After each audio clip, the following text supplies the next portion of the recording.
அன்னைக்கு யாரெல்லாம் ராமரை பார்த்தாரோ இல்ல ராமர் யாரெல்லாம் பார்த்தாரோ அவ அத்தனை பேருமே பாக்கியசாலிகள் அப்படின்னு. ஏன்னா இதுதான் கடைசியா காட்சி அவளுக்கு. இதுக்கப்புறம் அவர் அயோத்தியில இருந்து கிளம்பிடுவார். 14 வருஷம் கழிச்சுதான் திரும்ப வரப்போற.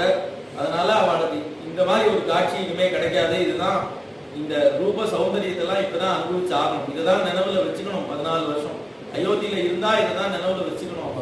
அதனால அவள் கடைசி தரிசனம்ங்கிறதுனால அவ அப்படி பாக்குறா ராமர். அவளுக்கெல்லாம் தெரியாது, இன்னும் இந்த விஷயம் எதுவுமே தெரியாது. ராஜ்யத்துக்குள்ள நடந்துட்டு இருக்க விஷயம் இன்னும் ராமருக்கே தெரியாது முதல்ல.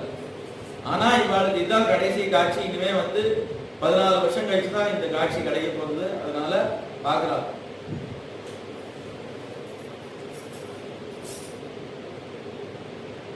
ராமர் அரண்மனைக்கு வந்துட்டார். தசரதர் பார்க்கிறார். தசரதர் ரொம்ப அந்த மாதிரி நிலைமையில இருக்கவே மாட்டார். என்ன ஒரு கஷ்டம் காலம் இருந்தாலும், என்ன ஒரு அசௌக்கியம், சரிய